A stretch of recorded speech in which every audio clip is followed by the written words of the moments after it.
Hello, everyone. Let's discuss a typical 8-mark question that we come across in paper one.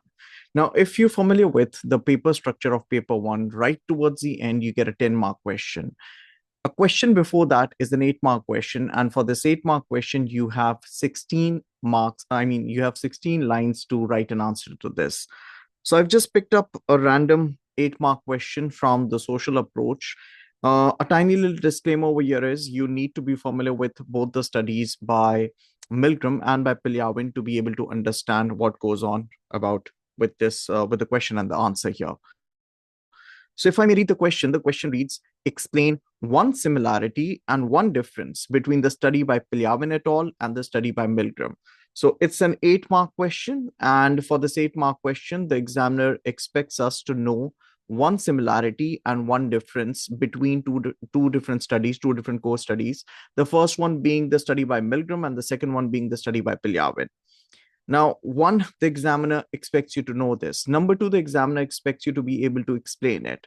Now, for a question like this, what I've seen many students do is they just simply read out the question just because they're familiar with the studies. With both of the studies, they'd, without any careful planning, just start writing. Do not do that. It's an 8-mark question. For a typical 8-mark question, you get 12 minutes to answer this question.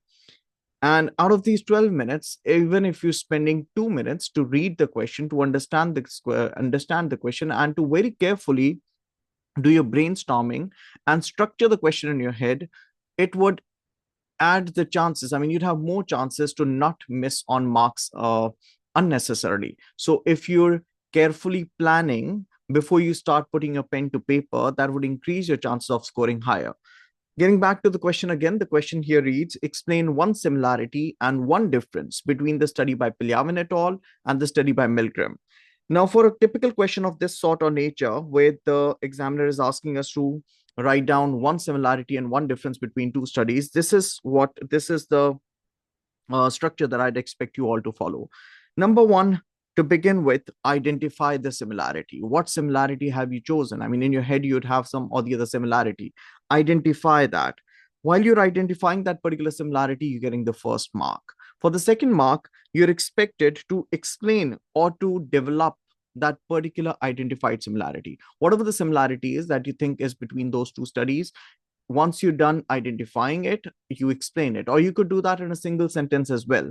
Number three, use the similarity linked to the first core study. Remember, we're talking about two core studies. In this particular example, we're talking about the study conducted by Milgram and the study conducted by Pilyavin. So you use the similarity to link it to the first core study, right?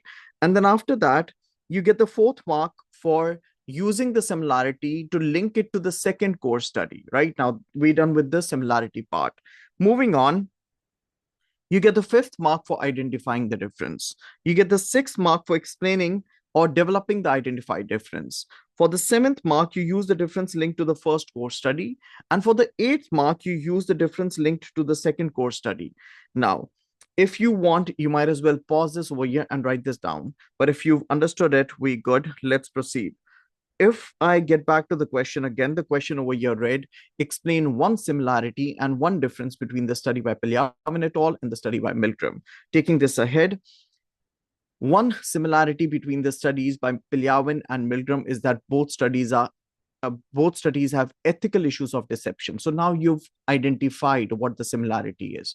You're letting the examiner know that you are aware that the ethical issues of deception have been faced by the studies conducted by Milgram and Pilyavin both. Number two, now it's yellow, teal or blue, and then green followed by gray, right? Try to focus on the different shades that you see over here that have been used to highlight. So the yellow part, you're identifying the similarity. In the teal part or the blue part, in a psychological research, participants should not be deliberately misled or given false information. You're explaining what the word deception over here means. In the green part, in the study by Milgram, for example, participants were kept under the belief that they were harming strangers through an electric shock which possibly caused distress. In the gray part, in the study by Pilyavin et al., participants were led to believe that the drunk or ill victim was actually in need of help. This means that the participants in both the researches were being deceived and ethical guidelines were being breached. So that was a closing sentence, but you're getting your marks through this different colors, yellow, teal, green, and gray. Moving on, for the differences part, one difference between the study by Pilyavin and Milgram et al., I'm sorry, are the characteristics of the participants. Now, elaborate on what you mean when you wrote down the characteristics of the participants being different. The individuals on whom researchers collect data for his or her research are referred to as the sample of the research. Now, you've spoken about how there are differences in terms of the sample, and then you've elaborated what the word sample over here meant. Taking it ahead, the study by Milgram involved 40 men aged 20 to 50 who voluntarily participated through a newspaper advertisement. All of them were from Connecticut, USA.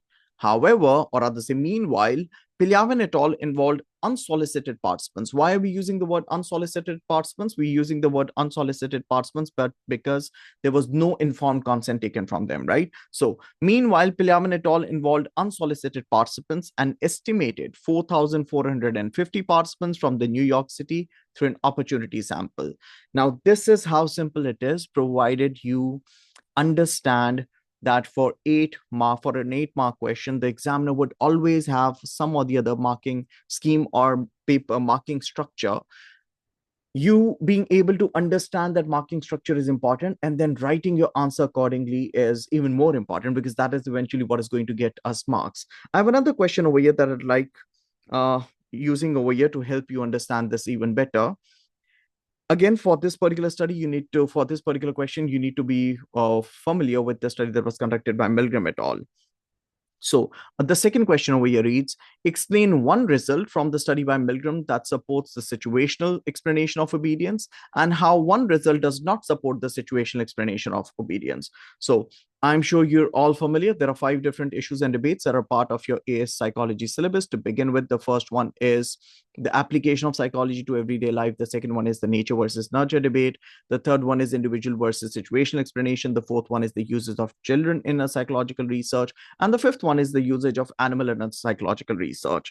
So starting off with this question, not only you should be familiar with the study conducted by Milgram, but at the same time, you should be very well aware of the results of this particular study. And at the same time, you should have your grip on the debate, the individual versus situational debate over here. So to begin with, one way in which the results of the study by Milgram support the situational explanation can be witnessed through the extent. Now we're talking about the support part over here, and then we move on towards the not supporting part, right, in the next paragraph. So one way in which the results of the study by Milgram support the situational explanation can be witnessed through the extent to which the participants, that is the individuals from general population, administered electric shock.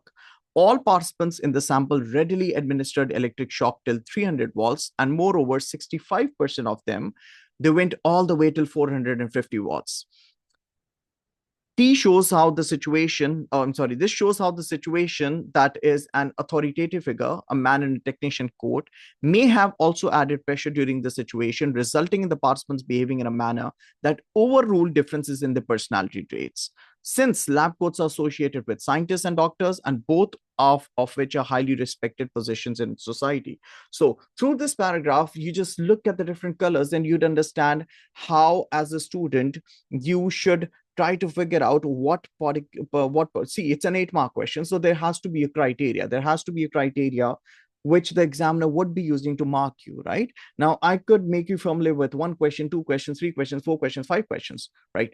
But guess what, there are numerous ways, there are different ways through which the examiner could question you on this through this particular 8 mark question. So it's pretty important that you understand, you read out the question once, you read out the question again, and then you try understanding what possible mechanism could the examiner have used, right? Now again, the more you practice, the better you keep on getting at it.